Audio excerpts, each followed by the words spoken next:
Oh my God, we are back with yet another episode of Grindhouse Chic. As always, I'm your host, Robert Schneider. And as always, as well, I am joined by Matt Armstrong and Brian Baldwin. Guys, it has been a few Hey! weeks since we recorded, and what is up with the hey? I don't know. It's fun. Is it? Hey! Is it? It kind of It's reminds me of Frosty. Happy birthday. Frosty You know? died at the end. Hey, shut your Oh. trap of spoilers. Yeah, yeah. Guys, I know we have a big show. We're gonna be discussing our discoveries of the year, but before we do that, I wanted to kind of get into something. This week, Vinegar Syndrome announced Subscription Week. They have announced a new sub-label, Vinegar Syndrome Labs. And last night when I got home from a show, I was watching Master Chaos's video, Oh, and he is look. I am not the biggest fan of him. But man, he is pretty. Sounds like very anti Vinegar Syndrome subscription. is he? Yeah. Well, first of all, what are your thoughts on the new VSL? What are your thoughts on Subscription Week? And what are your thoughts on going along with VSL, yet another sub label? Nothing surprises me anymore. I'm pretty excited for it actually. I'm excited to see exactly what kind of falls into that. That whatever they're calling it, little unexplored genres. I'm excited to see what's in there. And I was actually pretty happy to see the subscription price. It was not as bad as I thought it was going to be. It's under 1,000. Yeah. I had a cutoff at 1,200 if it was Hmm. going to be that much, but it's not bad. But I am not excited about VSL. I mean, I have to see what movies are on there, but it just feels like these could have fallen into the Prime label or VSA. Yeah. Yeah, and I guess that's the only thing that's the only thing I'm not excited about is that you have to buy them separately. There's just too many sub labels, and it also is. Now I have to have a choice between, do I buy a VSL or do I buy a partner label? Third option, all of them. Yeah. No, We can't all be you, Matt. that's an unaffordable option, and so also it's not a. There's not enough time to watch all this stuff. Speaking of, you guys have a couch I can crash on? I have a couch. Well, your wife finally kicking you out for your spending habits. Yeah. We lost the house. You know what? You can just build one out of all the slip covers you have. Good. Oh man, that's funny. But no. I don't know. I don't think. I mean, like I've told you guys before, subscription for me is just out of the question at this point. Not because I don't want it. I do think that's actually a pretty damn decent price considering we're probably going to get a ton more 4Ks and stuff like that. I'm assuming. But I don't really have any thoughts on it only being available at the beginning of January. I think it makes sense, but also at the same time, because when you think about it, you're like, well, to throw it down like right before Christmas is really hard. Well, it's not really any fucking easier to get it right after Christmas either. You know what I mean? So I No, don't know. you're absolutely right. And what I think is genius out of it is that on day one they're releasing the new VSU, the 4 Vinegar Syndrome titles, and one supposedly is a box set, and then 9 partner labels, which could break the bank for most people, and then all the other stuff for the remaining 6 days. Mm-hmm. I wonder. Here's the thing: the partner labels are probably gonna be the ones that suffer. Yeah, I can see that, especially with You know, I'd say out of that whole announcement, the thing that upsets me the most is multiple days of revolving $10 titles when everyone just spent so much money on the Black Friday sale. It's like, I wish I would have waited for. I mean, who knows what they're going to be, but it could just be $12 DVDs going down to $10. But I will say it's They probably didn't really think about it like that. Like it's super expensive stuff. They're just like, oh, here you go, $10. Fuck you. That's funny. I guarantee you it'll be stuff that people want. yeah, Like it'll be, oh, we've discovered a few more copies of The Executioner Part 2 on Blu-ray. Get it for $10. If that happens and you guys see it and I don't, all I gotta say is, if we're friends, you'll go ahead and get that for me. You know what? I'll buy it and then sell it to you at an inflated price. Robert, Ouch. you wouldn't. I am an American. I'm over here dealing out free copies of The Oregonian. We should put that up as a giveaway. Because someone was stupid. Hey, I thought I was getting one. I can't believe you ordered 3 of them. it's an accident. I did find it that I ordered a second copy of Hellaware also. Oh no. And Knife and Heart. It's pretty easy to go look at what you've bought before you buy something for a second or third time. You've seen the basement. That's where everything is right now, and it's in no sort of organizational anything. I don't know. I did end up jumping on that Vestron release of Silent Night, Deadly Night 335. Yeah, that was a good deal. I know I'm kind of crunching some money over here. Times are tough, but I was like $11. What the fuck, Yeah, I can have a pickle for dinner. They're matching the Best Buy price because that's how much it was there that last week. Mm. Yeah, still not buying it. I'm not a fan of that series. I think the first one's okay, and dude, the second is a fucking masterpiece. 3 and 4, I think, are like this, like whatever. But I think it picks back up with 5. I think 5's pretty fun. I don't know. I'm not a fan of the series, but that's just me. To each their own. Let's get into the highlight. It's going to take a while. We're going to be doing our top 10 discoveries, and Brian, I know you already shared yours with us, so why don't you go first with your number 10? Well, I switched a couple out. It's pretty much the same. And I'm sorry about that. I was just like, I thought I was dying last week. So thank you guys for understanding. I'm just laying there like, I gotta take a picture of me. Okay. All right. Let's see here. These are in no particular order necessarily. I will save my favorite for the last, but put on my reading glasses here. This is the Star Spangled Shocker from the creators of Maniac Cop. Okay. It's 4th of July weekend, and the recently discovered corpse of Sergeant Sam Harper, killed by friendly fire during the first Gulf War, is returned to his all-American hometown.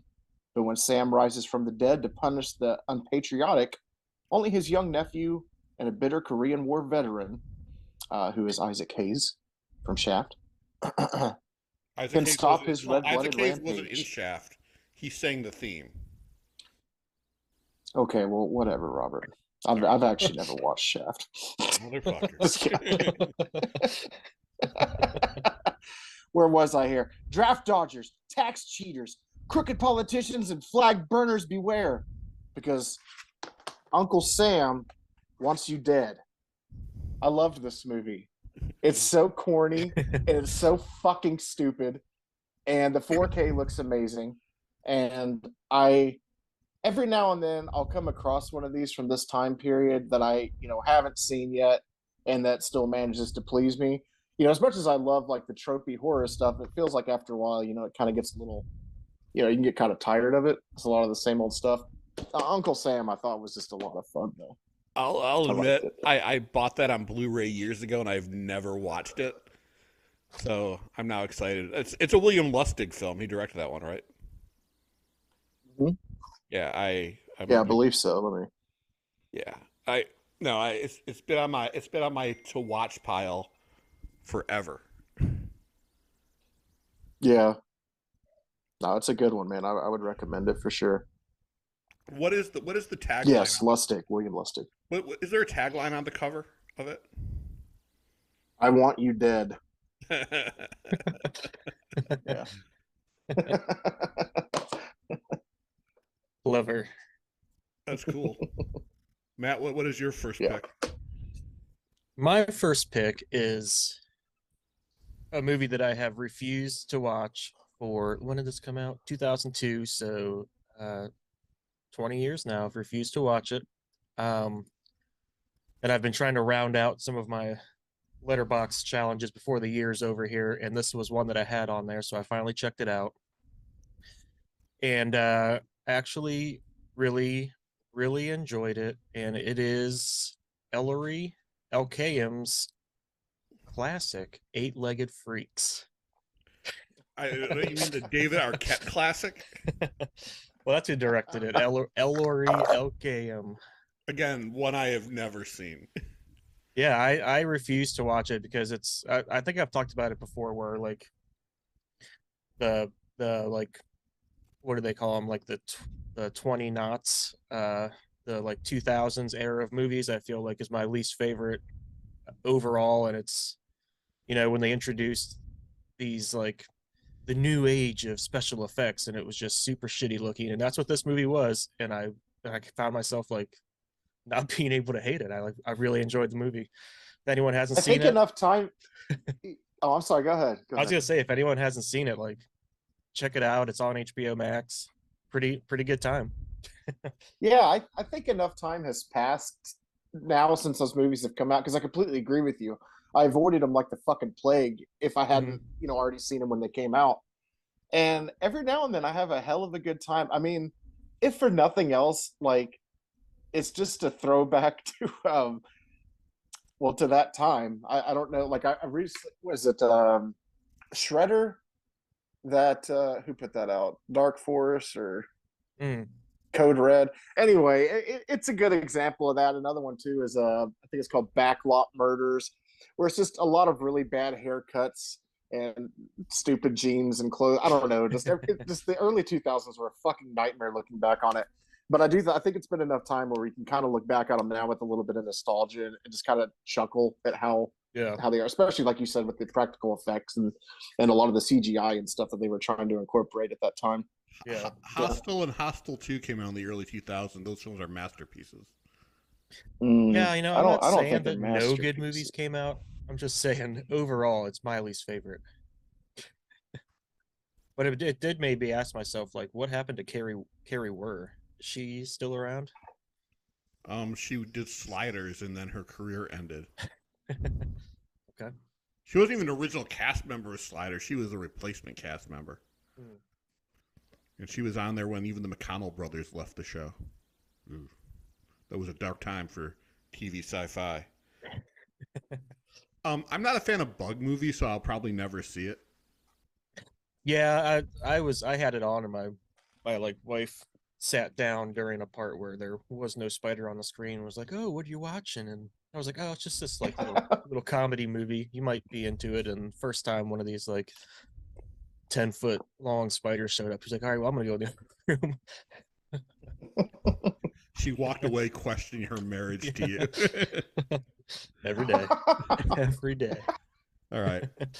I'm going to tell you my picks are probably going to be all over the place. And my first one is a movie from 1925. It's a 20-minute short. Let me read the description for you.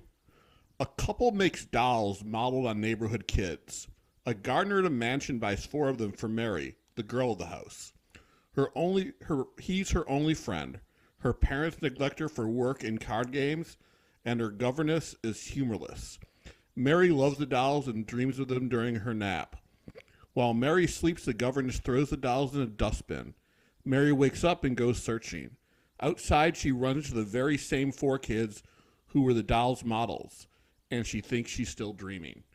It is a silent R gang comedy called Mary Queen of Tots. And I've never seen any of the Silent Little Rascal films before, and there were 3 or 4 of them on the R Gang Centennial, Little Rascal Centennial Collection from Classic Flicks. And all of them were good. This one was fantastic because there's a sequence in the dream where the dolls are climbing up the dresser, and some of the camera angles were pretty impressive from 1925.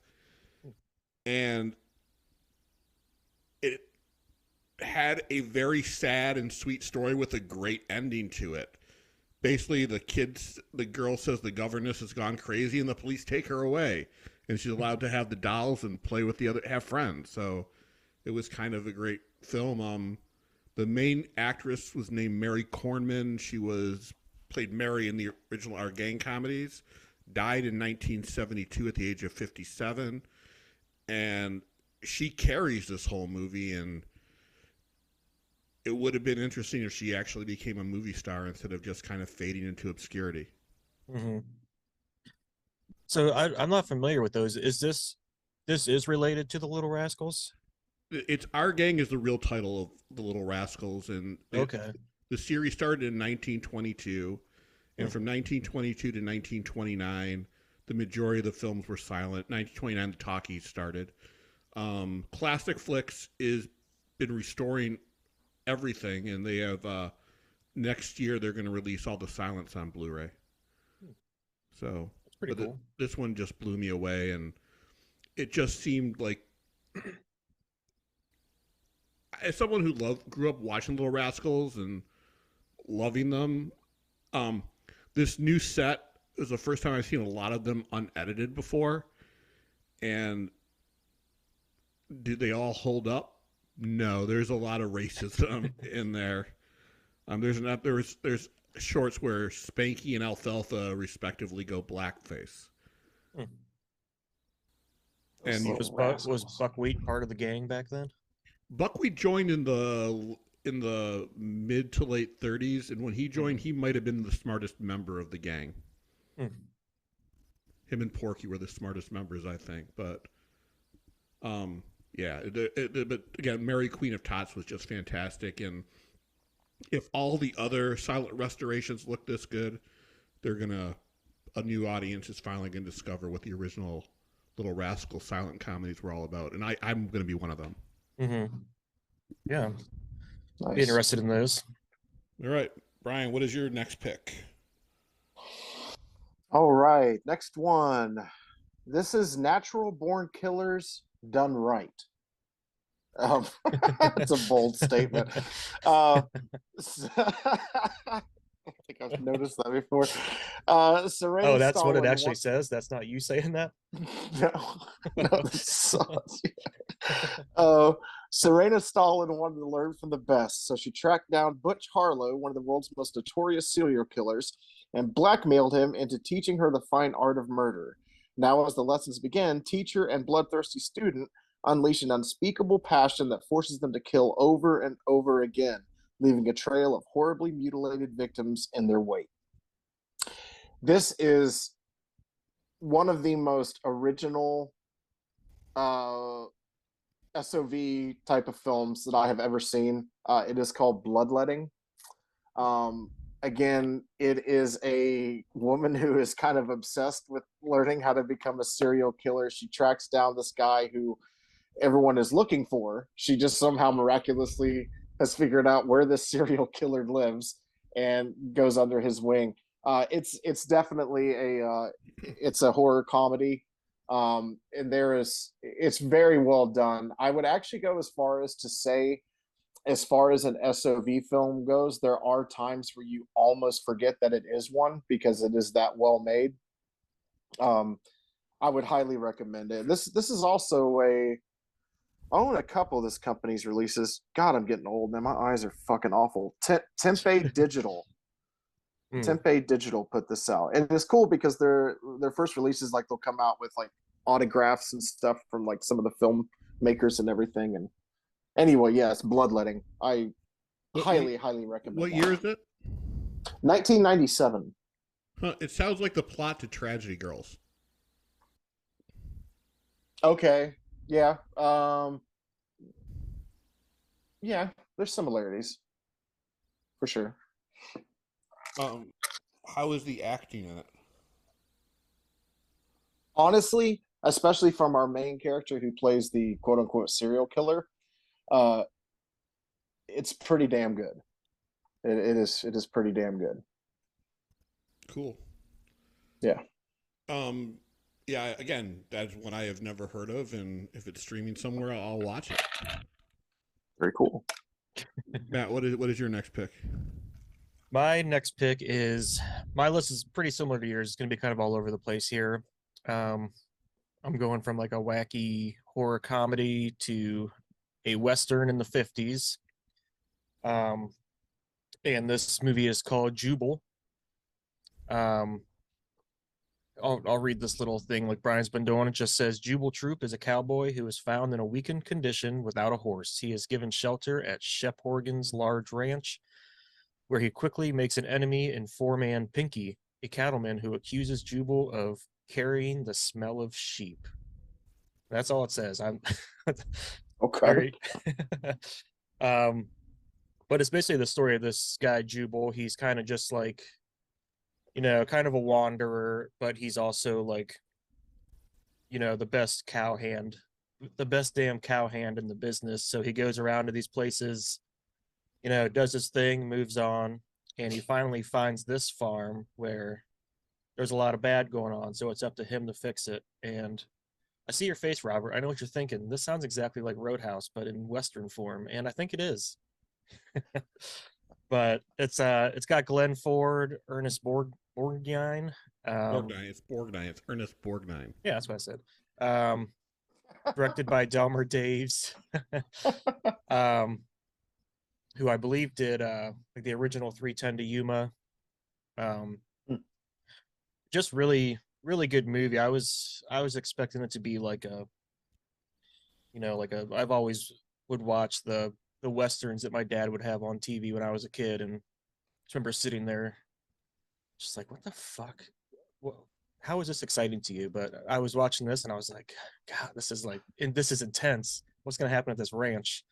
It was 100 minutes, flew by. It was just really good story, really good acting. Where did you watch it?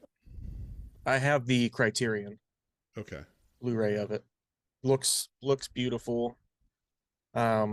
And I think I mentioned it before, but watching this movie made me start my list on Letterboxd of the horny women of Western, and the one in this one is the horniest one so far. Nice. All right. Yeah. my next pick is a film from 1986, directed by Worth Keeter. Here is the write-up on it. Duncan Jacks must stop the evil terrorist Scarlet Leader from acquiring nuclear bombs that could start World War III. Together with the trusty baboon, Boone, he takes on the almost impossible mission. He must steal the gold that Scarlet Leader plans to use to purchase the weapons of destruction. I am talking about Unmasking the Idol, which might be the most insane VSA to come out this past year. And certainly my favorite of all the VSAs to come out this past year.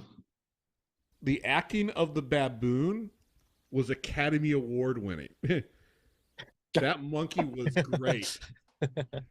There were scenes of the bad guy and his lackeys, and they looked like the worst metal band from the 80s. This movie was funny. It had an amazing opener. This is the kind of movie I wish I saw in the theater in 1986 if it came out theatrically, because it was, in my opinion, the best James Bond movie of the 80s. And it was just as corny. The thing that made it, in my opinion, great was the main actor kind of shifted between accents throughout the whole film. And he delivered some of the best puns of that era. I can see where David Caruso kind of based his pun giving on this character from CSI Miami or whatever show that was. But no, this was such a fun watch, and this movie is one of the reasons I love collecting films, because I never would have heard of it if Vinegar Syndrome didn't put it out. Yeah, I haven't watched this yet. I just added it to my watch list, which I will be doing for all these movies, and I'll definitely watch them. But first, I got to say, Duncan Jacks. That's got to be one of the best names ever given to someone in a movie, and it's JAX. Yeah. Second thing, the poster. You're not kidding. This baboon is hanging off the back of Duncan Jacks, and he's just got a like a revolver.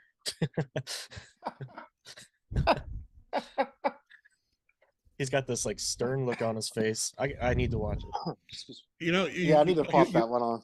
You bought this movie. You guys bought this movie months ago. You should have popped it in day one. This Well, movie the latest. No, I'm sorry, Robert. Go ahead, buddy. This movie was insane. Yeah. The latest VSA that I watched was Sworn to Justice, because I kind of have like a major crush on Cynthia Rothrock. Always have.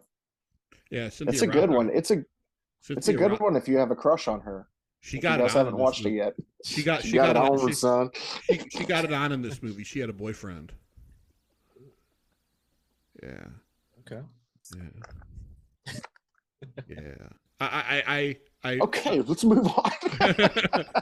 I preferred the other VSA from that month. Santo versus Dr. Death. I haven't watched it yet either. All right. Brian, what is your third pick? Okay, this one, you guys, there's actually a couple in the stack you'll probably give me a little bit of hell for. This is one I had never seen, and it got a 4K release, and I was like, well, I guess no better time than now. Meet Jerry Dandridge. He's sweet, sexy. He likes to sleep in late. You might think he's the perfect neighbor, but before inviting Jerry in for a nightcap, there's just one thing you should know. Jerry prefers his drinks warm, red, and straight from the jugular. I am talking about, wow, the name's not even on there. I got the steelbook. It's Fright Night. Oh, you've never seen Fright Night before? Not put the name on there. I prerequisited this by saying you'll probably give me hell. That doesn't mean you have to. Yeah, I had never watched it. I had never seen it, and I've also never seen the. I've never seen the remake either. How? It's pretty simple. People had seen it, people hadn't, and I had. That lines up. But how? I wish there was a cooler story there. I sat down to watch it one night, but a fucking tiger ran in my house, and I just That adds a lot of many more questions to it. But you're a horror film fan, and how have you never seen Fright Night? That's like saying you've never seen the 1931 Dracula. Well, I don't know, man, but that's like saying you've seen Halloween 2 through the most current one, but you've never seen Halloween. Robert, you have never seen Jurassic Park. But that's by choice. You cannot give me too much shit No, here. that's by choice. It's Jurassic Park. By choice. Are you one of those guys that like wears flip-flops in the snow and you're like, it's not cold, bro? No, I don't wear I don't wear flip-flops, period. Guys? You're too fucking edgy to watch Jurassic Park. No, it's because I'm afraid of dinosaurs. No. Well, don't make me feel bad with you and your silly irrational fears. I had just never seen it, but I'm glad I did now. And you're right. I was like, holy shit, how have I never watched this? But this was my year. By golly.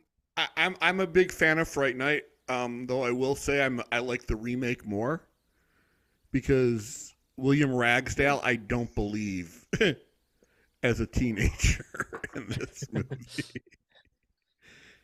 That's fair. Who was him in the remake? The guy who played Chekhov. Excuse me, I'm sorry. In Anton, the guy who died. Okay. Yeah, the guy who played Chekhov in the J.J. Abrams Star Trek saga. Yeah. So yeah, that guy was like almost 40, but he was more believable as a teenager. And He did have Anton quite the bait. Yelchin, isn't that his name? Yeah. He wasn't like 40. Wasn't he like late 30s? No, he was like no. I thought he was always on those lists of like actors who are older than you think they are. He probably was, but no, he wasn't older than Colin Farrell. Oh, who knows? He looks pretty young too. And I think David Tennant did a better job as the vampire hunter than Roddy McDowall. That's just me. And I love the original Fright Night. I just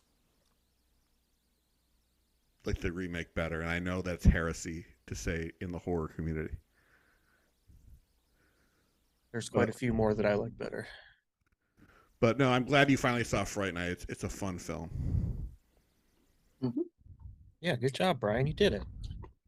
Thank you. I appreciate that. Matt, what is your next pick? Let's see. I'll just go to this one next. I'll read the description, and I'm sure you'll be able to fill in what it is here.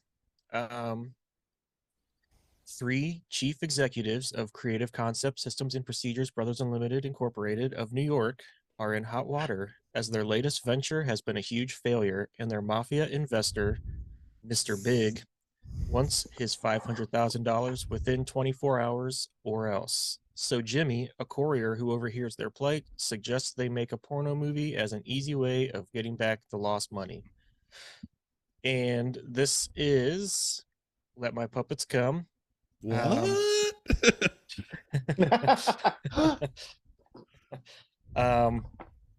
The movie that was supposed to kick off Grindhouse Chic After Dark. I don't think we ever released it.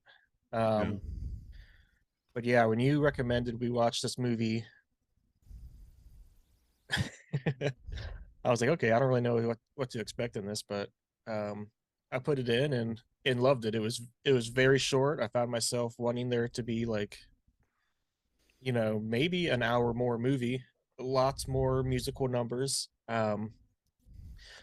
It's just like a wild ride, like the description says. It's about, they're literally puppets who need to get money, so they make a porno, and it's a mix between puppets and dog puppets and human beings, and let your imagination run wild. But you see a lot of puppet dongs in that movie. You do. But it's not a porno. True. I also saw more puppet pubic hair than I ever thought I would see in my entire life. Well, it was the 70s. It was the 70s.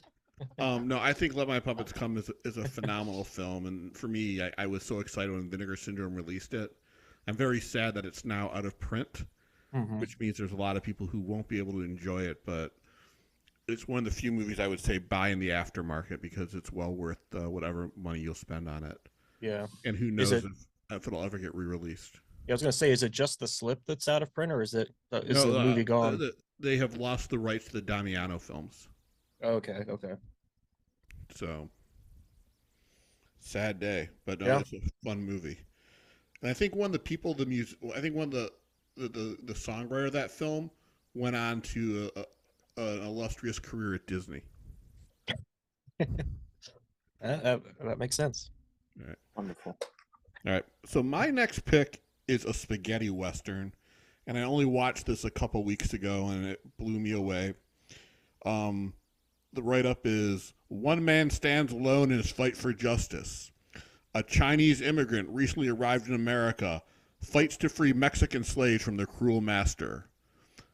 I am talking about the Mario Cayano classic, Shanghai Joe, recently released from Cauldron Films.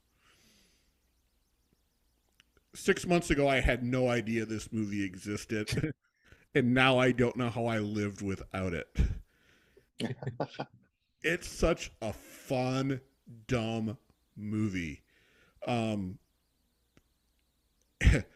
It's also much like the Little Rascals one. I was talking about Little Rascals being racist. This movie is very racist towards Chinese. In fact, it's so racist they got a Japanese guy to play a Chinese guy. Ooh. But it's incredible. It's like you have Klaus Kinski playing somebody who scalps people, and it looks like he is having the most fun he's ever had in any role. You know you have a winner. And it feels like a video game, too, where each person that he comes up against is a little bit easier until he gets to the final boss level. Which makes no sense because he's fighting another kung fu person who has the same tattoo as him. And Matt, God, this is a movie that just blew me away. It's like Cauldron. It might be my favorite release of theirs until City of the Living Dead comes out. Yeah, I haven't gotten too many of their movies, but this one did definitely pique my interest. Yeah, this one this might be my favorite wave they've done. Convoy Busters is a good film, though.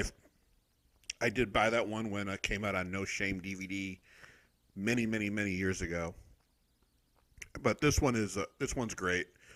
Has a really good documentary of East meets West of kung fu people coming to the old West, and how spaghetti westerns kind of did quite a few of them.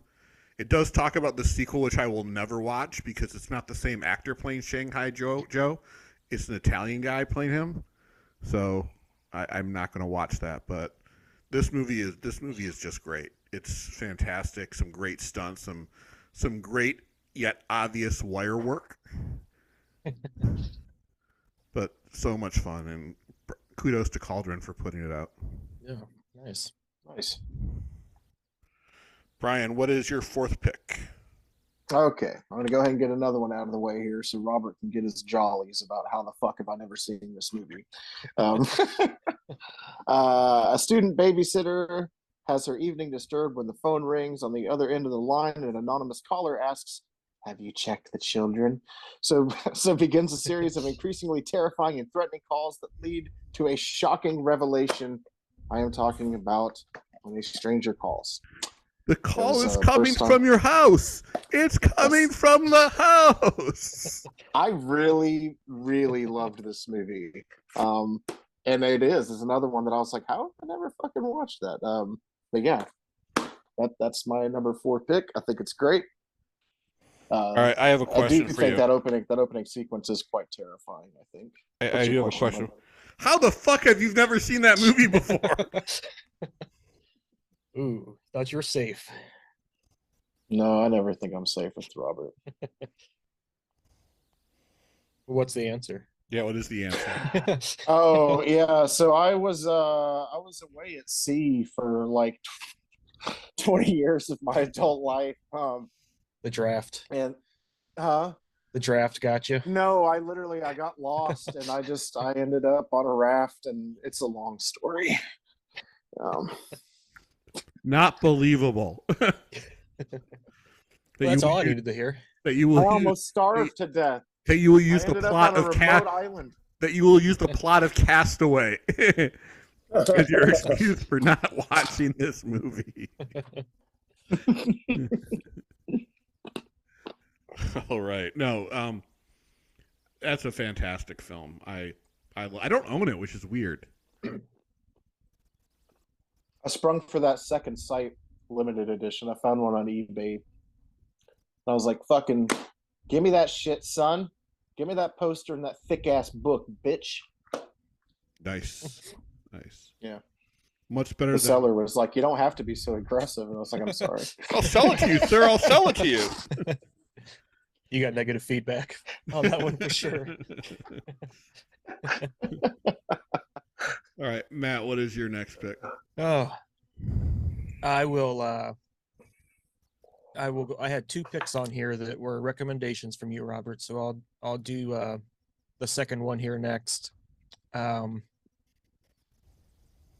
social worker who recently lost her husband investigates the strange Wadsworth family. The Wadsworths might not seem too unusual to hear about them at first, consisting of the mother, 2 grown daughters, and the diaper-clad, bottle-sucking baby. The problem is, the baby is 21 years old. This is The Baby, 1973 from Ted Post, and this movie was pretty wild. One of the best, like, I might regret saying one of the best twist endings because maybe it was pretty obvious to people, but I gotta No, say I did not see that coming. no, I did not either. No, this movie is great. It's creepy. Hmm. I know we've talked about this one before, so Yeah. but it's creepy. Great ending, and it was PG. Yeah.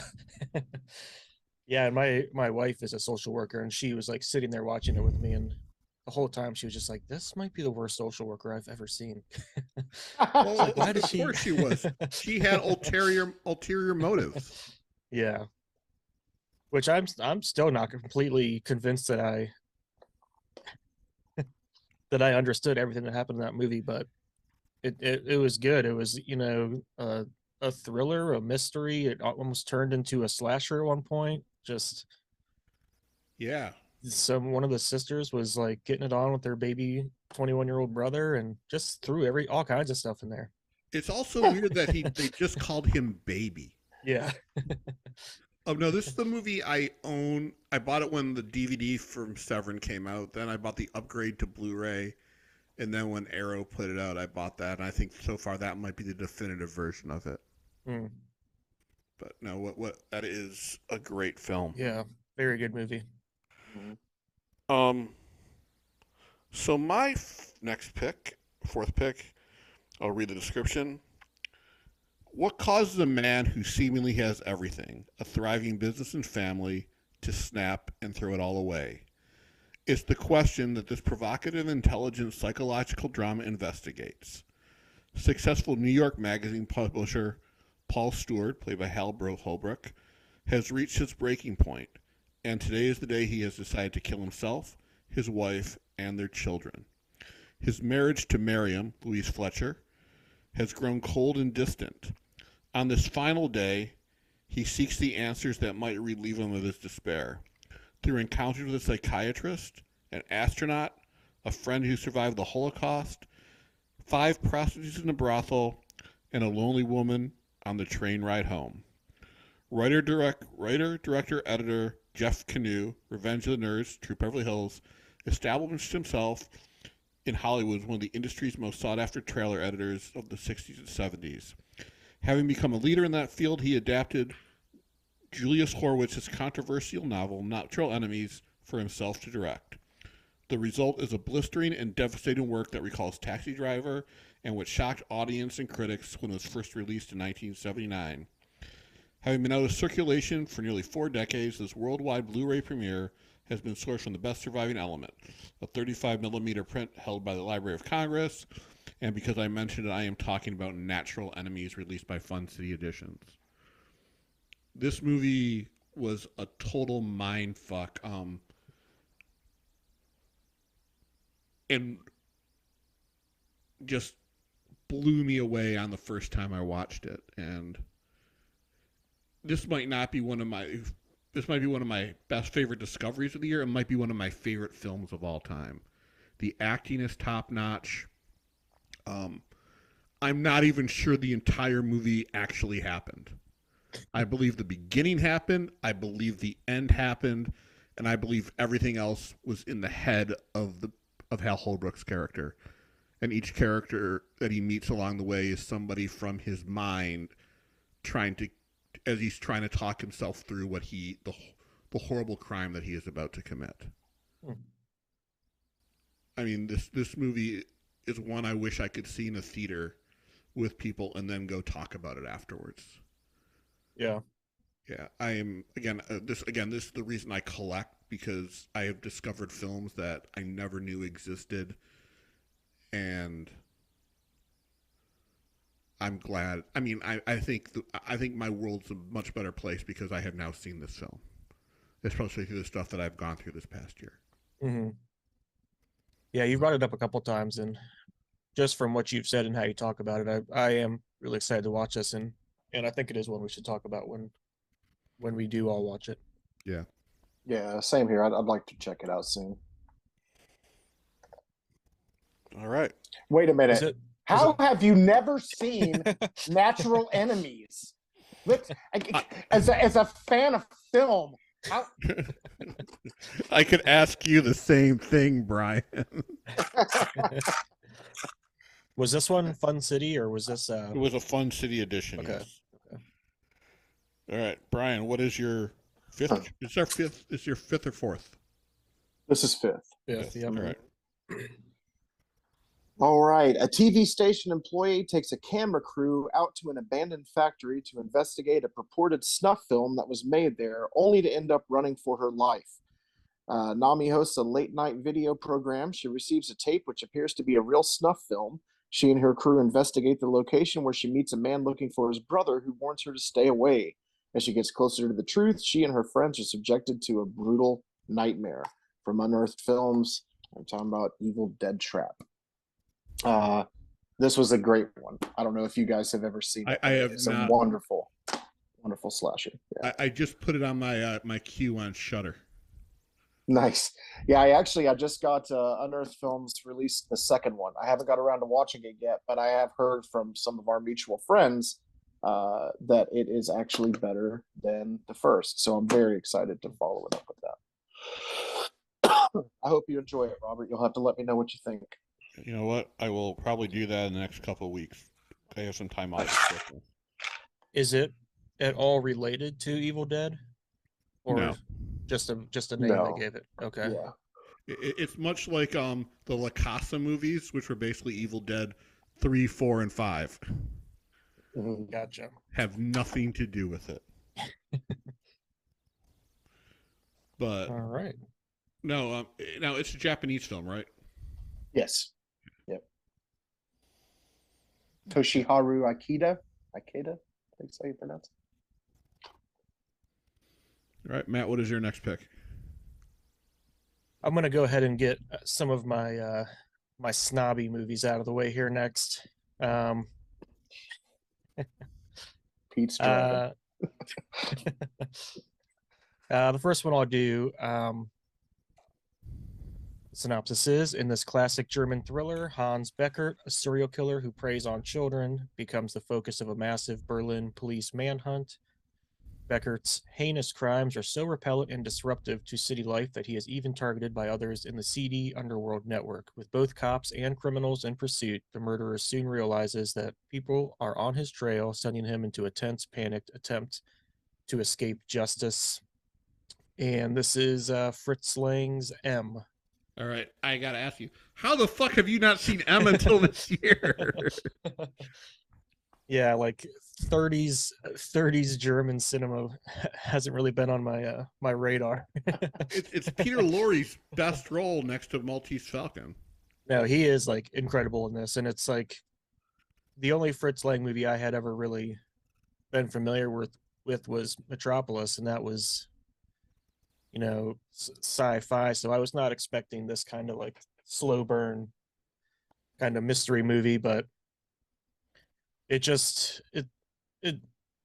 the story itself was just really good. The way it was told, it was in German. It was very easy to follow though, and it's, you know, when the cops aren't getting the job done, you know, it's the mob that's stepping in to try and help out, and it was a very good like dynamic between the two. And there's this scene in there that, you know, it's an old black and white movie, pretty grainy, but there's this scene in there where Peter Lorre's character thinks he's finally found a hiding spot, and he goes down into the cellar and turns around, and there's just like 50 people in this tiny cellar just staring at him, and it was one of the like creepiest shots I have ever seen in a movie. It's the only movie that I have given 5 stars on Letterboxd, only because I haven't reviewed Dead Heat yet, but yeah, if you haven't seen this, you got to check it out. Nice. Yeah, I haven't seen it. Sounds wonderful. Yeah, it's also a Criterion release. It's not a comfortable movie to watch, Mm-hmm. but it's great. It's a great film, and the Criterion Collection Blu-ray is phenomenal as well, stacked with extras, if I remember correctly. Mm-hmm. Yep. All right. My next pick is nowhere near as classy. Um, hold on, let me get a better description of it. I don't want to give the movie. Basketball. I've seen basketball before, and then I played basketball. That would be a pretty fun league to start back up. All right. The Pollard family is calmly discussing their impending death by atom bomb when Mrs. Pollard recounts a dream in which she sensually bathes herself in the tears of neglected children. From 2009, Vernon Chapman's Final Flesh, distributed by AGFA. I thought this film was brilliant because it was directed by Vernon Chapman, who wrote the script and sent each part to 4 different production companies that specialized in custom adult fetish videos. And I still have nightmares about this movie. It shouldn't be as good as it is. I mean, the acting's terrible. The directing is terrible. I'm sorry, it's not even directed by this guy. He had other people direct it, probably for $100 each. These are actors who weren't even good enough to be in real porn movies. But holy crap. I've only watched it once, and I think it might be my release of the year from AGFA. Yeah, I think that was one that we were going to talk about, and then I went down to grab it to watch it and realized that I did not have it. Motherfucker. How So I can don't you know. not have it? I don't know if it's still available or not, but It is. It is. It is. But I don't know if I picked that one up either, actually. I'd have to check. I was on the fence about it because I am not a fan of the AGFA films that were released in the 2000s. And I'm not the biggest fan of Wonder Chosen either. I think it was an okay show. It wasn't great. But I picked it up, and it was the first thing I watched, and I was blown away. Because I wasn't expecting it to be as interesting and as mind-blowing as it was.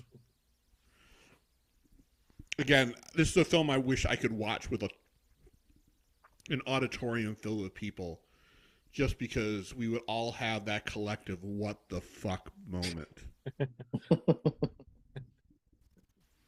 And Nice. Yeah, again, a great reason to be collecting. mm-hmm. Yeah, I mean, we always say there's like, too many partner labels, but you get introduced to a lot of weird stuff. Yep. No, it's true. Absolutely. But And to be fair, I only bitch about the amount of partner labels because of my lack of money. It's hard to make decisions on which one you want more than the other, since especially for me, like the majority of those are complete blind buys, and I just have to decide what I'm in the mood for, Yeah, though at some point there will be a reckoning of how much can one company corner the market, and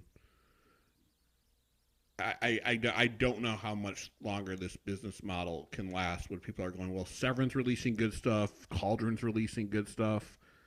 I only have a finite amount of money, and why am I blind by? I'm sorry. Why am I going to pull a Matt Armstrong and blind buy everything from the partner labels? Where maybe 3 of them are really good. Like, I'll tell you, my breaking point this year was that documentary on Florida horror films. I was so excited by it, and then when I watched it, I'm like, this is the biggest piece of crap I've ever watched. It made me not care for more terror vision stuff. Like, Sure. Yeah, I can see that. But if you just never watch them, you never know if they're bad. So money well spent. yeah. All right. Is it my turn now? No, I just went. Matt, Brian, what is your number 7 or 6? So I'll go ahead and pull this one out because we were just talking about with my last pick, Evil Dead. There, this one is kind of known as the Japanese Evil Dead.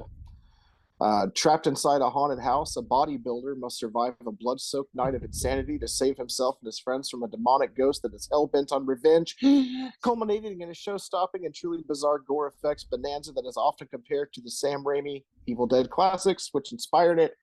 I'm talking about Bloody Muscle Bodybuilder in Hell, which is also one of my favorite titles to say very quickly. Bloody Muscle Bodybuilder in Hell. Bloody Muscle Bodybuilder in Hell. I'm pretty sure I saw them open for And You Will Know Us by the Trail of the Dead. Nice. Now, this is from Visual Vengeance. You guys have obviously you're familiar with the label, and if anyone's watching, they've heard me talk about how much I love that label. This is just a truly, truly fun time.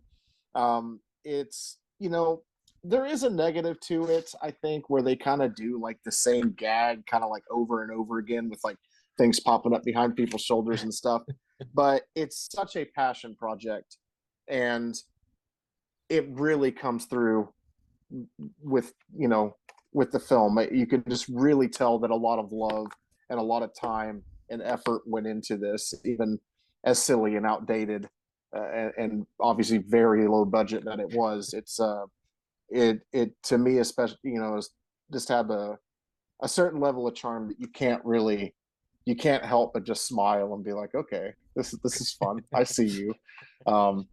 Robert, I know that you said you were kind of steering away from it due to the subtitles. Is that correct?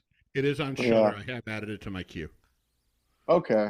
Yeah, I do. I think you should watch it. I mean, in all honesty, if I would have to rewatch it before I could definitely say this like 100%, but I feel like the dialogue doesn't really add that much to the film.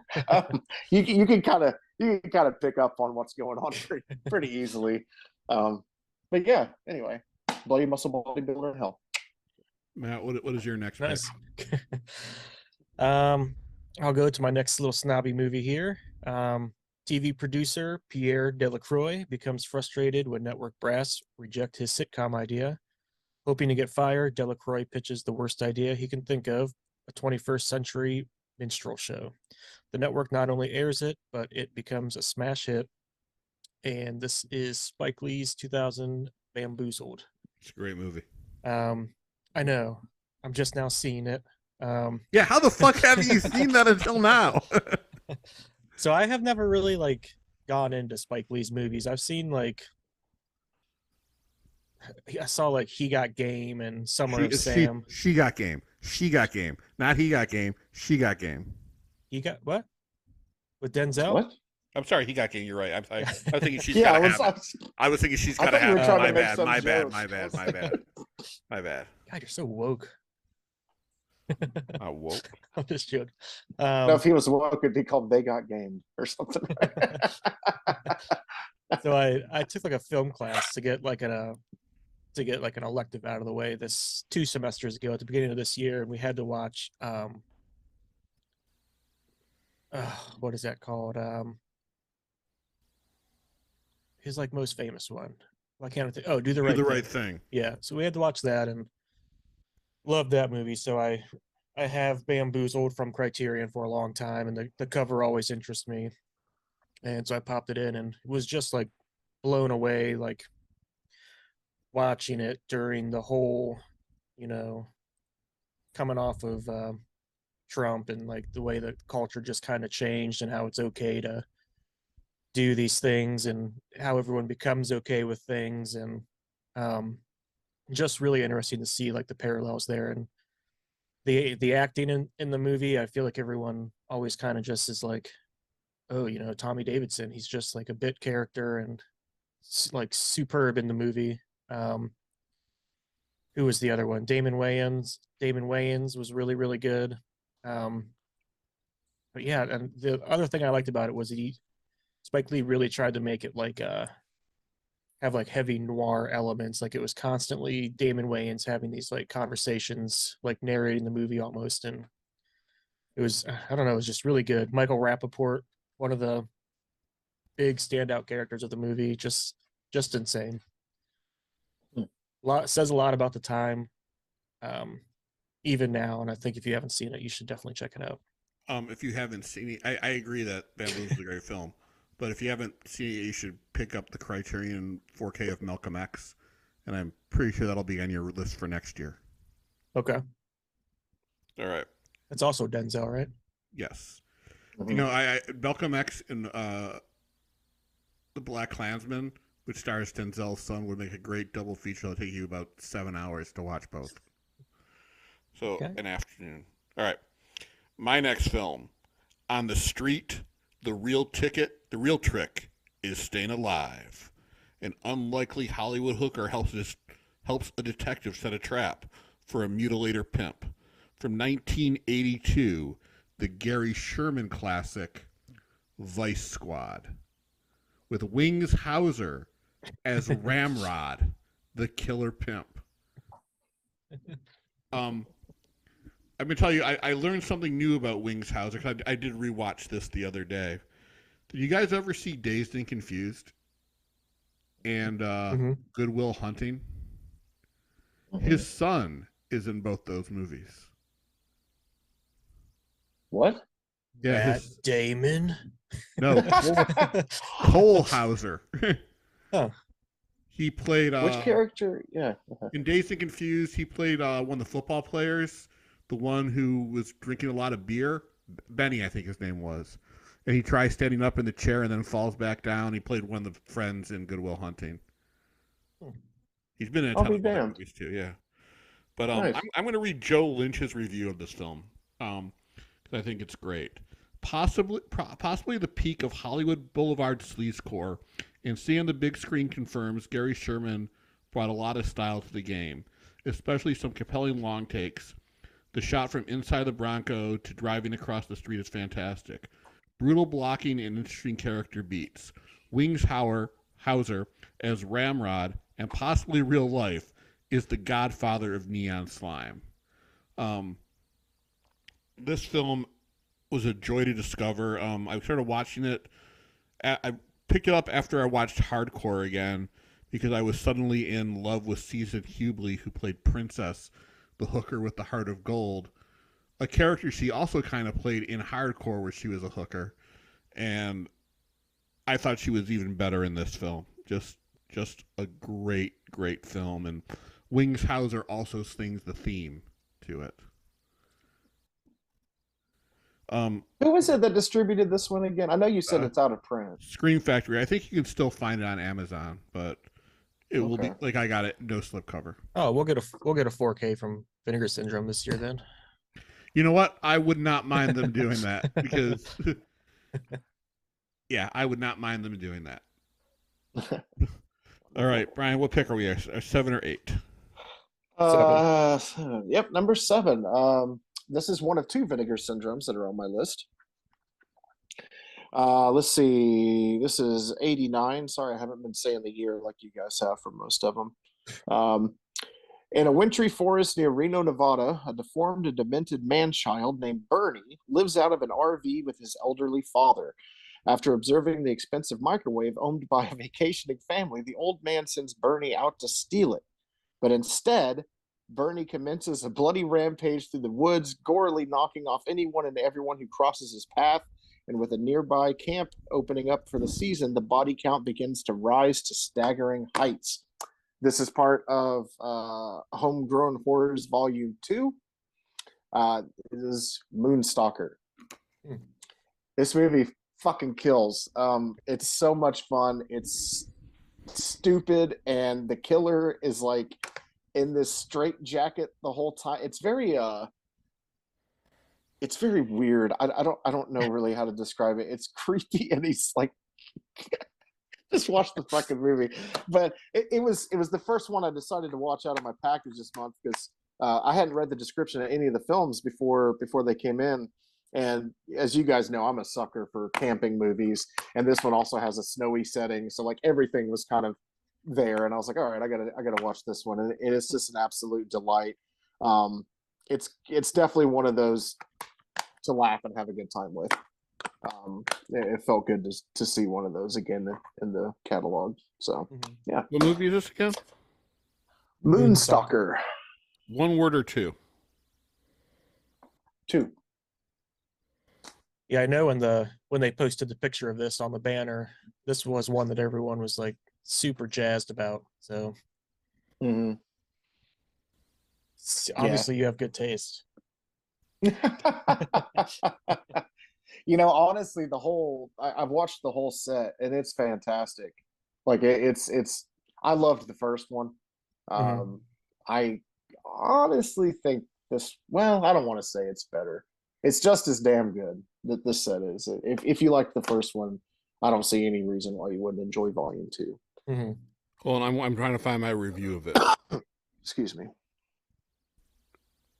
Because I had a very different take on this movie.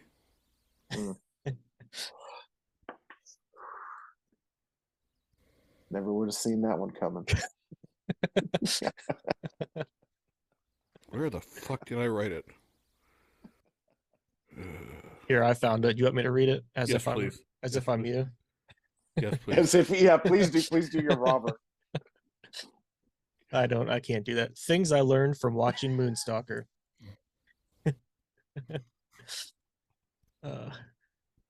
I can do this. Okay, I can do this in sort of like a Jeff Foxworthy, you might be a redneck kind of take, it looks like. If your dad takes you camping in winter instead of LA, you're probably going to get killed. If your dad brags about having a color TV and a microwave to an old timer who can't afford a color TV and a microwave, you're probably going to get killed.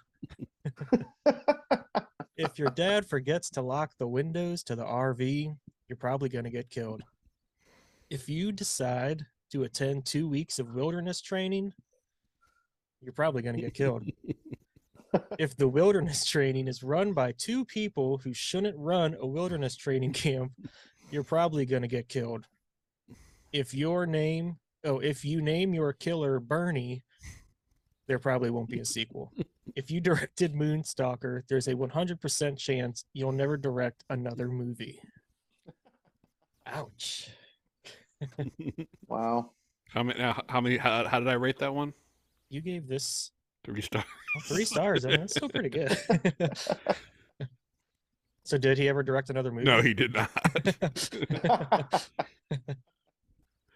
All right. I really wanted to like this movie because I saw people just talking about it, and man, it might have been one of the worst pieces of crap I have ever seen. I think we just have different ways of like I like a lot of the ones that you call pieces of crap. I think I just have fun with them. Are you not a fan of like, because this one definitely has comedy in it. It's not like so bad it's good. It's an intentionally funny film. I thought it was an extremely mediocre film. I didn't think the kills were that good. What? Oh, they were so fun. No, I mean my one after this next one, I think it was a much better representation of kills. Okay, but I don't know. I thought it dragged. I thought this one really dragged. Now, did it drag as bad as Dead Girls? No, that movie was horrific. Mm-hmm. But no, this one it dragged. Funny thing, I know the actor, the guy who played Bernie, has been. And who the fuck names a killer Bernie? Bernie's your dentist. Bernie is a senator from Vermont. Bernie is your neighbor. He is not. It's not like Michael, Jason, or Freddy. It's like, okay, those guys can be a little intimidating. Bernie's the guy you play canasta with. Bernie. And the thing it's not like he named his kid like with the intentions of grooming him to be a fucking serial killer. It sounds like he did. The backstory of his son going crazy. I just thought this movie was a lot of people making a lot of dumb choices. Mm-hmm. But which is why I like it. I still have one more to watch in this batch of Homegrown. I do like this set better than the first one Really? because Winter Beast is not in it. Yeah. Love Winter Beast. Anyway, okay, go. Let's go. All right, Matt, what is your next choice? Let's see. My next choice, I'll go with this one. Lola Stone asked Brent Mitchell to the prom, but Brent said no, and now he's screwed. What happens when Lola doesn't get what she wants? She enlists Daddy's help to throw a prom of her own, where she is queen and Brent is king, whether he likes it or not. Um, and this is Sean Byrne. This is Sean's 2009 The Loved Ones. Great fucking movie. Yeah, I remember when this came out, I saw the poster and just wanted to see it based on that, but never did. And then this was another one that I had in my list and finally got to watch it, and definitely was not expecting that. Super creepy family. Um, yeah, just like I really like movies where the whole movie wasn't like this, but where I guess the meat of the horror is taking place in one location. And so this one is like you're stuck in this house the whole time. Your like toes are like hammered to the floor or whatever it was. um and then there's like there's a pit. You're introduced to this pit, so it's like yeah, just super creepy. I thought the gore was really cool. um really liked the end. I thought it was a good ending, and just like, I don't know, kind of reminded me of I'm gonna get flack for this, but kind of reminded me of like a gory or like Scream, kind of, where it's seemingly normal people. You're just kind of going about your day living, and then this person that you go to school with is like, oh, surprise, you're now my prisoner in my house, and I'm gonna torture you. Yeah. Dumb question. This ever get a Blu-ray release? I just have the DVD of it. I think it did, yeah. Let's see.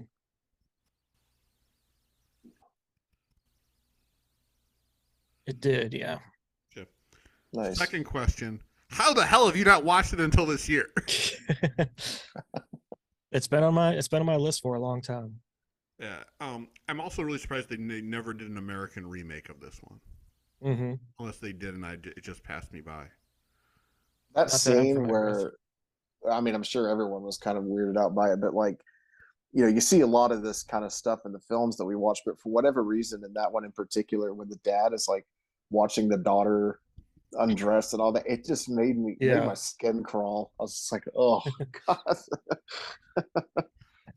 The daughter, perfect casting. Mm-hmm. Oh yeah, she was great.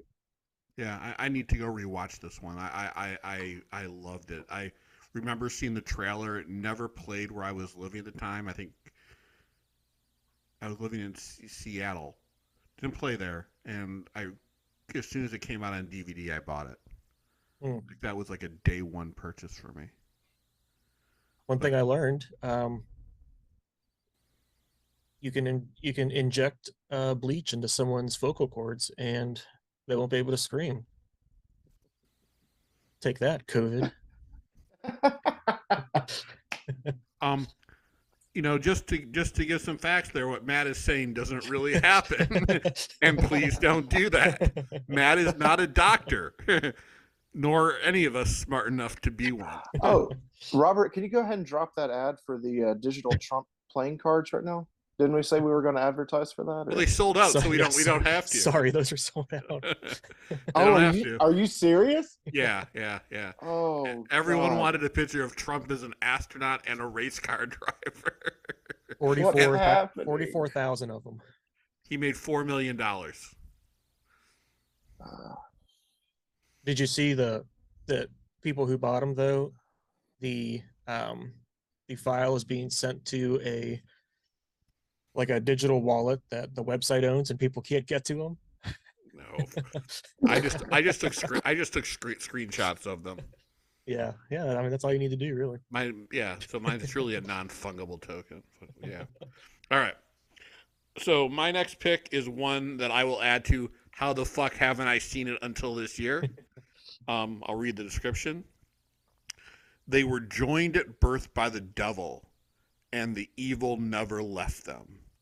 Inquisitive journalist Grace Collier is horrified when she witnesses her neighbor, fashion model Danielle Breton, violently murder a man. Panicking, she calls the police. But when the detectives arrive at the scene and finds nothing amiss, Grace is forced to take matters into her own hands.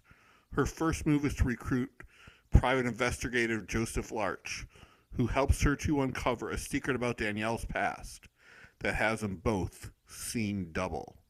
I am talking about Brian De Palma's 1972 thriller, Sisters, starring Margot Kidder, Jennifer Salt, and Charles Durning.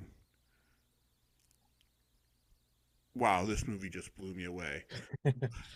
like many of the De Palma movies, it has a beginning that totally does not set up the rest of the movie. It just has some twists and turns along the way. Margot Kidder is fantastic. Charles Durning as the private detective is fantastic. William Finley, who was the star of Phantom of the Paradise, is fantastic as her ex-husband and psychiatrist. Just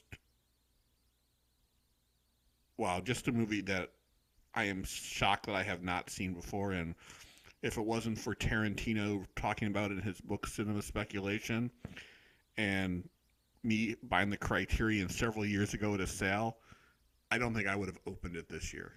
Mm-hmm.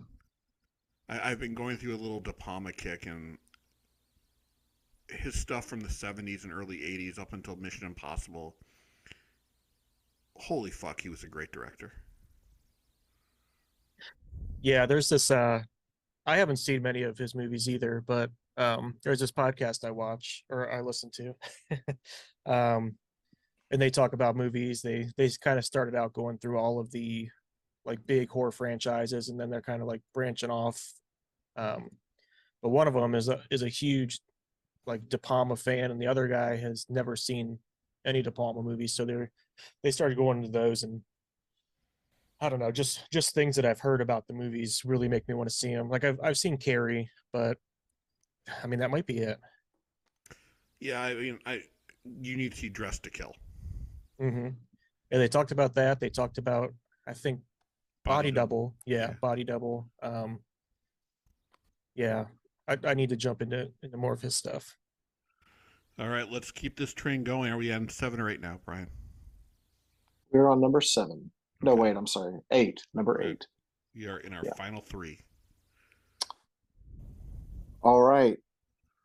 Someone is taking a big bite out of the Big Apple. A blade-wielding psychopath is on the loose, turning the Big Apple bright red with the blood of beautiful young women. As NYPD Detective Fred Williams follows the trail of butchery from the decks of the Staten Island Ferry to the sex shows of Times Square, each brutal murder becomes a sadistic taunt. In the city that never sleeps, the hunt is on for the killer that can't be stopped. You guys have probably seen this one. It just, for whatever reason, had slipped through the cracks for me, like a lot of films. But yeah, the New York Ripper. I picked up the 4K from Blue Underground, and I loved it. It has one of the craziest character quirks for a killer. Have you guys seen it? Yes, it's a great full. The killer talks like Donald Duck. He quacks. You can't get any better than that. Did you think the ending, the killer reveal, was that good though? No. I just love those types of movies. It's just, I don't know. It's just grimy and it's just fun. I enjoyed it. How do oh, go ahead. It's a fun film, though. Every time I see it, it's like, really, this is who the New York Ripper is? I guess it makes sense for the duck sounds, but how do Blue Underground's 4Ks look? Are they pretty good transfers? It's a good thing you asked. I think this is your second one. No, it's not. They've Oh. done No, tons. no, the second one that Brian brought up. Oh, Uncle Sam was them too, right? yes. Yeah. Okay. Yes, Uncle Sam is, in my opinion, the best looking one that I own of theirs. I'm trying to remember. Oh, it was oh fuck. There's one of the releases that I upgraded, and honest to God, I thought it looked awful. What the hell was it? It'll come to me. But aside from that one title, all of them that I've purchased have looked really good. Maniac Mm. looks great. New York Ripper looks great again. Uncle Sam's fantastic. Um, I cannot believe I'm drawing a blank on the other title, but anyway, yeah. Amsterdam. I love Amsterdam's. Is that one? I don't think they've done a 4K of that one yet, have If they? they're doing one, or they've. Yeah. That was the only other one I could think of. I love that movie. I have Vigilante, Maniac, and Dead and Buried, Mm. and I think I have House on the Edge of the Park. Not House Yeah, on the Edge of the Cemetery. Dead and Buried. I think that's the one I'm talking about. That's the one with That's the the one that doesn't look photographer on good? the beach up front, right? Isn't that right? I've know if never I'm seen getting- Dead and Buried. I own it, but I haven't watched it yet. Okay. Yeah, I'm almost positive.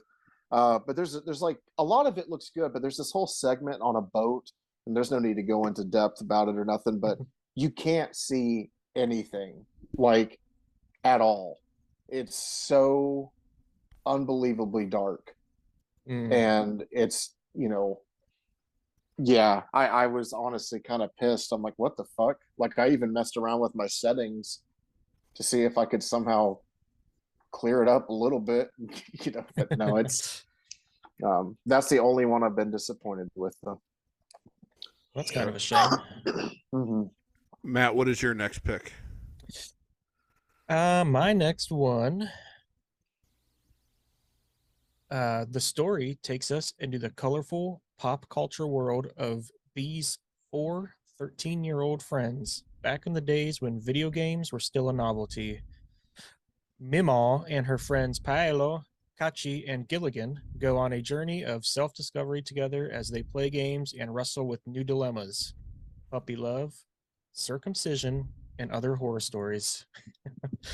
This is it's released from Altered Innocence, and it is Raya Martin's 2020 film Death of Nintendo. I think I brought it up a couple times. But another movie from them, like, the cover, obviously the name, like Death of Nintendo, instantly I'm going to be interested. But I still wasn't really sure what to expect from it. But just watching it, it was a really takes place in the Philippines, so there are subtitles. But it's just like a really good, just like coming of age story with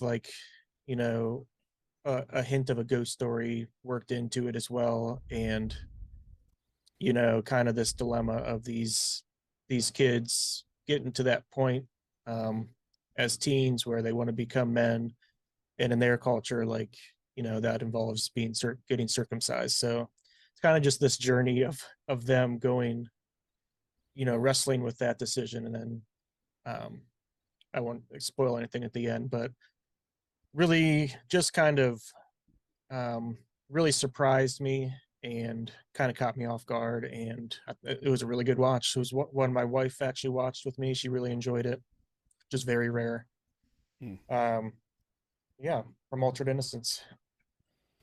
I own that one. I have not watched it yet, so I'll move that up onto the pile. Yeah. My next movie is a movie that Matt's wife did not watch with me. I will read the description from the VHS box from it. Summer school can be deadly, especially when the nerdy physics professor is a voyeur with a vengeance who's making himself temporarily invisible and making the student body permanently disappear. Not that his classroom full of oversexed underachievers don't deserve a dose of discipline. Ever since his arrival, they've been neglecting their physics and taunting him with their physiques, unaware that he's actually a mad scientist who is locked away from murdering several colleagues, only to escape in order to continue work on a serum that makes him invisible. Now, however, their teasing has pushed him over the edge, and now he's getting even. Taunts turn to terror as clothes and class attendance begin to drop off, with each student fighting a creatively grisly but ultimately losing battle with an unseeable assailant. Finally, the sole survivor injects himself with a serum to teach the professor a lesson. Their invisible duel to the death is a shocker. You've just got to not see to believe. I am talking about the 1990 Riff Coogan classic, The Invisible Maniac. I'm going to preface, I remember back in the day seeing this on the video store shelf and thinking it was a screwball comedy, which I did not want to see. And I couldn't figure out why it was in the horror section. This was a really good movie. And Vinegar Syndrome's release of it was just a revelation for me. I know people don't like this movie. I was just in awe of it. And one of the few times I took the 4K out and put the Blu-ray in and watched all the special features that came out with it. It was interesting because now deceased porn star Savannah is one of the stars of the film. And according to an article I read, I think on Wikipedia, that she thought people were laughing at her and not with her when this movie played at premiere, that this basically solidified her remaining in porn, which ultimately led to her death, her suicide. But That's pretty sad. yeah, I thought it was a wonderful film. I got to see a death by sub sandwich. But no, I am. This was one I was least interested in watching, to one that I can't wait to share with people. Yeah, it was a really good time. Death by sub sandwich sounds interesting, but what exactly goes on with an invisible fight between two people? Is it just like a camera set up on a tripod and just like, you know what, Matt? Watch 5 the minutes movie. straight, nothing happens. Watch the movie. Watch the movie. Just Okay, go ahead and watch it. Oh. All right. We are now down to our last two. Brian, take it away. You got it. This is the second Vinegar Syndrome in my list here. Saint Simon, a deranged and manic painter, believes that he is the reincarnation of Vincent van Gogh. When his beautiful wife dies unexpectedly, Simon suffers an emotional breakdown and insists that his necrophilic butler, Herman, help remove her corpse from the cemetery and bring it back to his castle to help him retain his creativity, placing the body on display inside of a hidden crypt. Still struggling with his art, Simon soon meets a young woman named Sybil, who bears a striking resemblance to his late wife and lures her back to the castle with the intention of making her into his new muse. Trapped inside, Sybil must find a way to escape the horrors taking place within the castle walls, as Simon has recently discovered that human blood may hold the key to unlocking his true creative potential. This one is Blood Delirium. I was very, very impressed with this movie. It is grimy and sleazy as fuck. And I think it is a great representation of virtually everything that Vinegar Syndrome stands for. I don't know if you guys have gotten around to watching it yet. I have not. But I plan on watching that in the Cardona Western, so I can actually complete my and the last Kung Fu Burning Paradise, so I can complete my Vinegar Syndrome rankings of all the films this year. Nice. Should probably do that too. Start watching them all now. So Got a couple of weeks left. That's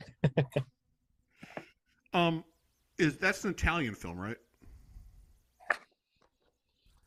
I wonder if it'll tell me on the back. Sergio Bergonzelli. I'd venture to guess. All right. Is it a Gialli? I wouldn't consider it one. Right. I have some time to kill before I have to drive an hour to my show tonight, but maybe I'll watch that. Mhm. I got my Severance stuff in the mail today. So, Oh, Nice. nice. Yeah. all right, Matt, what is your second to last pick? So tell me if this is against the rules here, but when you introduced a short into this, I replaced one of my movies with a short. Um, that's cool. I will continue with the short. If not, I will go back to my movie. I think it's As cool. long as it's one you've never seen before. It is. I saw this. Well, I'll just read this little description here. It's pretty short. A recently released criminal is looking for a good time. He can forget his sins, but he can never forget William. So this one was recommended to me on like it's 6 minutes long, so it is a short, and it was kind of recommended to me as a movie to watch as a short. The director of it, Brian Lonano. I don't know if either of you have the Arrow streaming service. Yeah. But they put all of his shorts up on there, and you can watch them all, including Gwilliam. But it's just I've seen a lot of shorts, and this is one that it's just like so incredibly fucked up that it made me want either more shorts to tell more of a story or like a movie to be made of it. And it's essentially about, like it said, this criminal goes to a bar after being in prison for a long time, and he's looking for a good time, and he's told to go out back in the alley, and there's a woman standing there. He kind of says like, hey, I'm here for the good time, and she says okay and walks away, and then the titular character shows up, and it gets pretty pretty grimy, pretty sleazy, pretty anything you can imagine from there. But I've been showing it to a bunch of my friends, and they just all ask kind of like, what the fuck is wrong with you? And so if you it's on YouTube if you don't have the streaming service, but check it out, let me know what you think. What's it called again?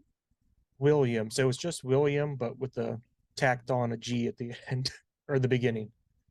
William. Okay. William. Okay. Yes. Check it out. Check it out. Okay. Yeah, we'll. Okay. I guess my second to last pick. A 6-minute movie? All right. You're gonna be wanting more. Believe All right, me. I'll take a look for that one. It sounds interesting. All right. I'm going to read a rather long description of my next one. After 10 years in prison, a man who was betrayed by his ex-lover and framed up by his ex-partner seeks vengeance despite the fact that his former partner, now rich and influential, employs a small army of henchmen. Former Confederate officer Gary Hamilton has served 10 years in a hard labor prison for a robbery that took place in the final days of the Civil War. A transport of Confederate gold was robbed by Acomar, who then left Gary Hamilton's water flask at the scene in an effort to incriminate him. However, Gary Hamilton had an alibi. He was at his girlfriend's house that day. Nevertheless, during the trial, his girlfriend Maria, corrupted by Acomar's promise of money, lied and said she was alone that day. Gary Hamilton ended up in prison for 10 years, while his former partner ended up with the loot and the girl. Maria married Acombar. Released from prison, Gary Hamilton returns to the town where he and Maria now live. He plans to exact revenge, but is surrounded by an army of bodyguards. Informed about Hamilton's return into town, Acombar instructs his men to wait in ambush and kill Hamilton. The odds are against Hamilton, but at least he can take advantage of the secret network of underground tunnels running under the town. The tunnels are part of an ancient Indian burial site. The final showdown comes at dusk during a terrible tornado.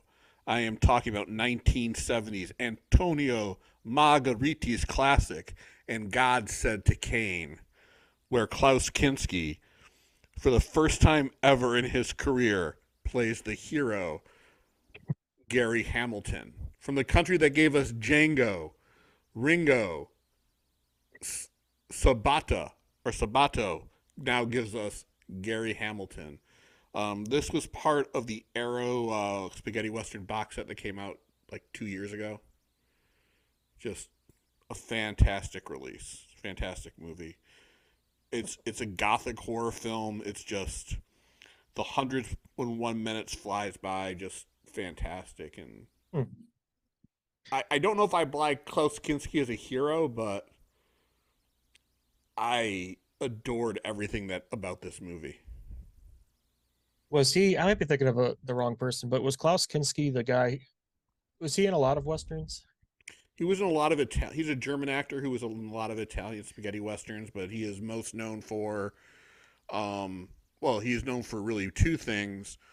One is working with William Herzog on a bunch of films, and being a horrible, horrible, horrible, horrible human being. Oh, I thought you were going to say Dracula. He did play Dracula. He played Nosferatu in the Herzog film, and then in the film he kind of directed Nosferatu in Venice, which has nothing to do with the first Nosferatu. So he's not the guy. I feel like they might have similar names, but they were these two guys that were in a ton of westerns together, and it was kind of like you could almost look at them and think of like a Laurel and Hardy kind of thing, but they weren't. No. You're thinking about the actor who played Trinity. Trinity. Yeah, Trinity is still my name. I can't remember the actor who did it, but Klaus Kinski is not funny. I don't think he's been in any comedies. Yeah, this is Terrence Hill. Yeah, they look pretty similar. Terrence Hill, good guy. Klaus Kinski did horrible, horrible things that we will not discuss on this show. All right. Said. Brian, what is your final discovery of 2022? All right, my final pick. This is a relentlessly painful and violent film. The Gross Sickness of a Violent Society. Let's see where to start. This is kind of an oddly... Okay. John Cassavetes' veteran Seymour Castle stars as George Manning, a family man whose perfect life has turned into a nightmare of sex and torture when he allows himself to be seduced by two nuble young strangers who show up at his door on a rainy night. I am talking about Death Game. I love this fucking movie. It was so much fun. And I'm so glad that Grindhouse Releasing put it out again so that I could own it. I know I have talked about this one quite a bit, actually, so no real need to go into that again. Watch previous episodes and listen to me drool over this movie. I just absolutely thought it was fucking fantastic. I thought it was absolutely great at like making you, because it's not like the guy is a good dude, obviously, you know what I mean? He's like cheating on his fucking wife while she's away and stuff. But you can't help at a certain point but just to feel for this guy where it's like, Jesus Christ, enough is enough. Just fucking kill me or let me go. You know? Brian, if you were home alone and all of a sudden you hear and you open it and there are two girls wet from the rain wanting to come in, you're like, you know what? Watching a lot of porno movies has fully made me know what to do in a moment like this. No. You won't think about the death game that might come afterwards. I'm a happily married man. So was he. He wasn't too well, yeah, I guess so. He seemed pretty happy. At that point, his little dickle took over. He's like, come on, when is the next time we're going to have a moment like this? What are the chances?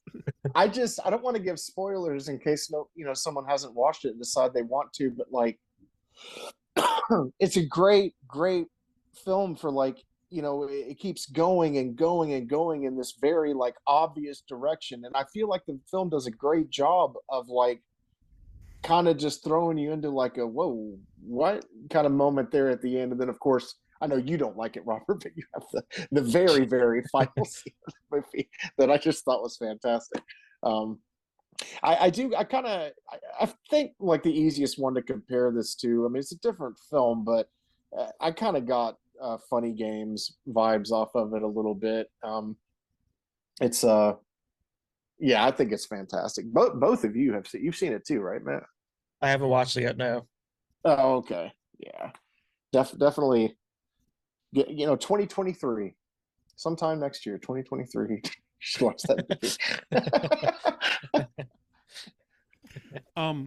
I did watch this, and I will say I was unlucky enough to have seen the remake before. Eli Roth's Knock Knock. And I do like this version better. I think Seymour Castle is more of the everyday man than Keanu Reeves was. The only thing I don't like about this movie is the ending. I can't stand the ending to it. The ending feels like a cop out, but from the moment you hear the theme song of this movie, you're there. This movie has you reeled in hook, line, and sinker. Absolutely. And the girl, Colleen Camp and Sandra Locke are fantastic, and you just feel them getting more and more psycho as the evening drags on. Oh yeah. This is a fantastic film. Grindhouse Releasing did a wonderful job with it. And now I thought I read somewhere that Seymour Castle's voice was dubbed in this film. Oh really? Yeah, I don't know if it's true, but it's something I thought I heard. Okay. Yeah. Nice. All right, Matt, what is your final pick? My last one is an eye-filling spectacle. Man Against Monsters, the largest cast ever used in a motion picture. A cast of 106,000, 11,000 horses. What is it, Brian? I see you. You know what this is. You might not. A stunning cinemascope ballad of heroic medieval knights, ruthless Tugar invaders, wind demons, and three-headed fire-breathing dragons, based on one of the most famous oral epics in Kievan Rus's culture. The film stars Boris Andreev as the Bogatyr, Ilya, waging a decades-long battle against the Tugars who threaten his homeland, kidnap his wife, and raise his own son to fight against him. This is from Deaf Crocodile, 1956, directed by Alexander Tushko. It is Ilya Muromets. Probably will be one of my, I'll say top 5 movies I've watched this year. Just really, really, really good. Kind of takes you back to the magic of something like, like Ben-Hur, or one of those really, really big budget, epic movies from the 50s, 60s. Just the story is really good. The acting, it's in I don't know if it's actually Russian is the Russian is the language. There's subtitles, but just really good. Tons of obviously, like it said, actors. They're doing a great part. Really good, like fantastical effects going on in it. And I know that it was kind of released during a time when everyone was like, I'm not getting a Russian movie. But I think it still did pretty well, and it's I don't know if you can still get it now. I know the slip sold out, but I don't know if the actual movie is. But if you can I get hope it, not, because I really want to get that one. Mhm. I really badly, and I wanted to get it with the slip. The slip looked gorgeous, but man, that thing sold fucking yeah, fast. and I'm not sure why.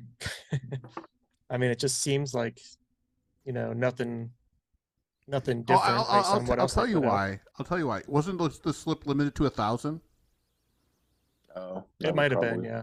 I mean that's the problem is when these partner labels, they sell out because people don't want to miss out on the slips. And Yeah, it might have been. I think for a lot of the people the movie doesn't matter. The slip matters more than the film. Yeah, but in this case, incredible movie. I will take your word. It's one I will probably never get. I'll see if I can get it on my Plex. I still need your password to your Plex, and maybe then I still won't watch it. At least he's honest. But I know people who've seen it enjoyed it, so I will Mhm. I won't rip it apart. It's really good. Um, Yeah, it looked great to me. I mean, I was also, I was brought up on a lot of Ray Harryhausen and stuff like that. And to me, when I seen the visuals that they had up on the website, I was like, ooh, it Mhm. just looks like something I would have adored as a child. I'd probably love it now. So Mhm. so yeah, I have nothing to say on this one. Um, so Brian, when I saw your list last week, you had Death Game in it. You also had Video Violence. I was surprised you took that out because I was ready to talk about that one with you. But I mean, I very much enjoy that movie. But when I was thinking of the ones that I went over today, I was like, well, I don't know if it's honorable mention video violence for sure. Um, and that's part of it too. I just don't really feel like I have a lot to say about it. You know what I mean? It's like I enjoyed it. it was an idiotic film. It was fun. Mm, yeah. But you had when you had Death Game, I had to take that out of my list because I didn't want to duplicate it, and I kind of reconfigured my list. But before I do, I want to talk about some films that almost made my top 10 but didn't. Fuck the Devil and Fuck the Devil 2: Return of the Fucker from AGFA. I had more fun watching that than probably a ton of other films. Also, Satan's Children from AGFA. Um, Sarah Night at the Baths from Altered Innocence. Deep Cover from Criterion. Orgasmo from Severin. Black Boots Leather Whip from Severin. And Santo versus Dr. Death from Vinegar Syndrome. But my favorite discovery of the year is a movie I've owned for a few years now. Never opened it, but when I saw Severin's all their trailers for Black Friday, there was the Spanish film on there, Axion Mutantes, I think it's called. I'm mispronouncing it. And while I have seen the Paradito film, I had not watched this next one, Day of the Beast. But I am going to read the description, even though I just revealed the title. A devilishly dark comedy.